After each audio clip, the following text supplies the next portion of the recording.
बन के लहरा रहा है और आगे भी चलता रहेगा। चुनावी बिगुल कब फूकना आप सही समझें, कब फूका जाएगा? मतलब कहना है कि कब से चुनावी गतिविधियां शुरू हो जाएंगी चुनावी राज्यों में? गतिविधियाँ देखिए इन राज्यों में हमारी स्टार्ट हो चुकी हैं, पूरी तरह से स्टार्ट हो चुकी हैं। हमारी जो संगठन का काम है वो पूरा हो रहा है, करीब करीब 60 से 70% काम हमने पूरा कर लिया है और अप्रैल के बाद से सभाएं शुरू हो जाएंगी।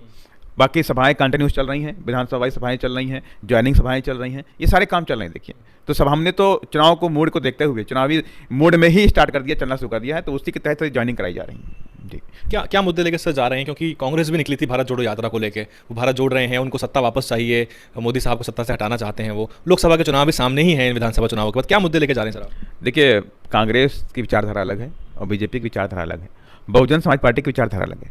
बाबा साहब ने कहा था कि सत्ता की चाबी चाहिए, और सत्ता की चाबी किस लिए चाहिए? अगर हम बात करें सत्ता की चाबी के बिना आज हमारे संवैधानिक अधिकारों पर हमला होता है। अगर सत्ता की चाबी हमारे पास नहीं होगी तो जिस तरह से हमारे संवैधानिक अधिकारों पर हमला किया गया, हमारे संविधान पे हमला किया जा रहा है, हमारे आरक्षण पे हमला किया जाता है, हमारी एजुकेशन पे हमला किया जाता है, हमारे लोगों की नौकरियों पे हमला किए जा रहे हैं, तो इनको सबको कौन बचाएगा? इनको सबको कौन रिटेन करेगा? कौन रोकेगा? एकमात्र पार्टी बहुजन समाज पार्टी। हमको सत्ता चाहिए अपने संविधान को बचाने के लिए, संवैधानिक अधिकारों को बचाने के लिए, इस देश में दलितों, गरीबों, पिछड़ों, आदिवासियों को इस देश के अंदर सामाजिक न्याय, आर्थिक न्याय देने के लिए, सामाजिक परिवर्तन करने के लिए हमको सत्ता चाहिए। तो इसके लिए हम सत्ता के लिए प्रयास कर रहे हैं। और ये जो पार्टियां आपस में लड़ रही हैं, बीजेपी हो या कांग्रेस हो, इनकी सोच देखिए अलग है। इनको हटाना है तो इनके बिजनेसमैन अपने जेब में रखना है, इनको हटाना है तो उनके बिजनेसमैन अपने जेब में रखना है, तो इनका तो काम अलग है। देखिए अभी आपके दिल्ली में सरकार एक आई, उसने कहा हम करप्शन को लेकर ऐसा लोकायुक्त बनाएंगे, लोकपाल विधेयक लेकर के आएंगे और ये करेंगे वो करेंगे। अब क्या हो रहा है? अब उन्हीं के यहाँ तक कि उनके जो डिप्टी सीएम तक करप्शन की वजह से जेल में जाते हैं। मतलब कि लिक्विड घोटाला करते हैं, पर कौन कौन सी चीज़ें बाहर निकल के आ रही हैं। तो आज जनता बड़ी दुखी है।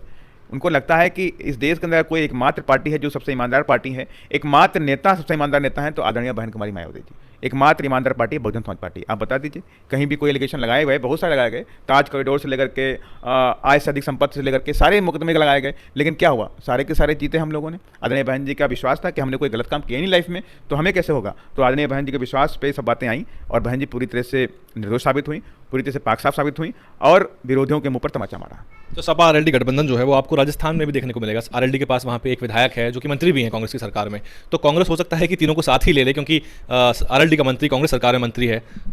देखिए मैंने पहले कहा था कि इस तरह के जो संगठन उभरते हैं या पार्टियां उभरती हैं, उनका एक फोकस होता है, टारगेट होता है कि किसको फायदा कराना है, किसको नुकसान करना और कहाँ से क्या लेना है।